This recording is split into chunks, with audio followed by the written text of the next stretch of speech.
Okay, so now let's break into some more content strategies.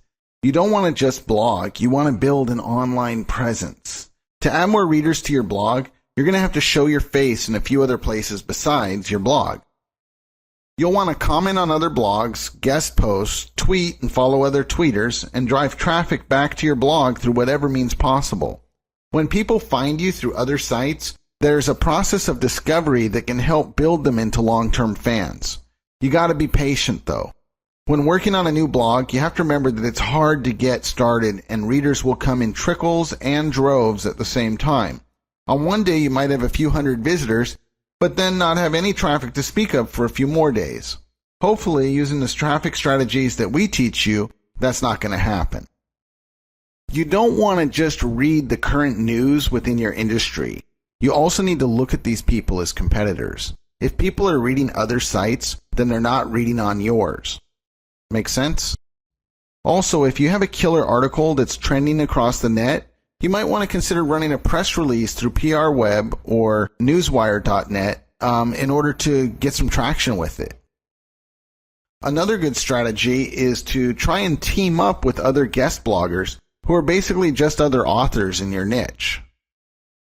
There are two models that are successful in blogging.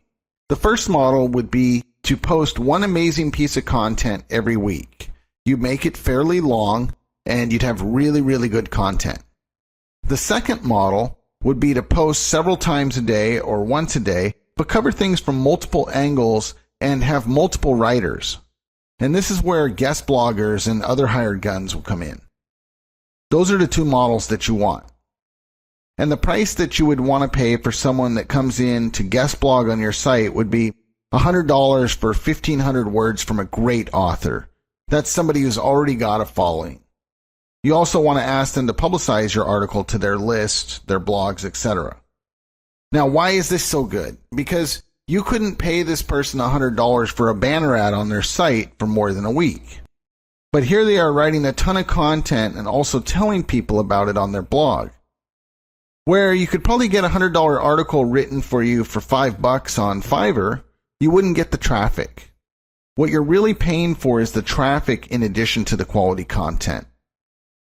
Then if you're going to get content from non-professional bloggers that don't have a following, you don't want to pay more than $20 for a 500-word article.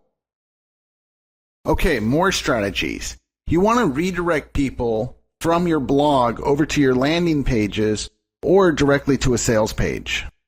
You want to entice guest bloggers to submit content on your blog. And you want to stay on top of the comments. Some of that may seem like common sense, but it's good to have a checklist sometimes. You want to syndicate your blog content to Facebook and Twitter, as well as notify subscribers when a new post is available via email broadcast. Aweber is a good solution for this, and they can do this for you. Another content strategy would be to RSS feed your latest blog posts and comments into the footer of your main company website. That is, if your main site isn't your blog. Okay, now let's talk about using photos on your blog. Every one of your blog posts needs to have a picture associated with it. Perry Belcher is known for saying, "You really are being paid to show people pictures." So make sure that all of your pictures have alt text attached that is relevant to your post. So for example, if your post is about universal remote controls, then your picture should be of a remote control and also have the alt text universal remote control. A lot of times people do image searches when they're looking for various terms. Google tracks how many times a picture is clicked on an image search and more importantly, how many times it's not clicked. You can steal photos to put inside of your posts, but I don't recommend that you do that. Google has an advanced algorithm that can tell if the photo you're using is copyrighted, protected, watermarked, or otherwise belonging to someone else. A good example of this is I tried to upload a photo to Facebook that had a watermark on it just to kind of poke fun of a buddy of mine, and I think it lasted all of about 20 minutes. It had a watermark in the middle and Facebook pulled it down. So while you can grab other photos and simply put them on your site, the better way would be to change them up by at least 20% and then resave them before posting. Normally we would list all of these in additional resources, but it's so important that I'm going to go ahead and go through them right now. Okay, so let's talk about some photo and image editors. Pixlr is an online photo editing platform that allows you to change photos in multiple different ways. You can do this by making them black and white, stretching, skewing, or adding light, shadows, etc. iPicky is an online retouching tool that lets you make changes to photos like a professional photo editor with an extremely easy-to-use interface. Screenshot apps. Okay, you have Lightshot app, which is at app.printscra.com. Screenshot software for Mac and PC. You can make your own photos by taking screenshots from your monitor. The one I use is called Gluey. It's for Macintosh, and that's at gluey.me. What's nice about that, it also saves it up to Dropbox, so you have like this collection of everything. Another good one for the PC is called Push. That's puush.me, and that's a screenshot software for the PC that works with Dropbox as well. Let's talk about some places to buy photos. Okay, royalty-free stock photos. Okay, so Dreams Time, that's with an S. That's http://dreamstime.com.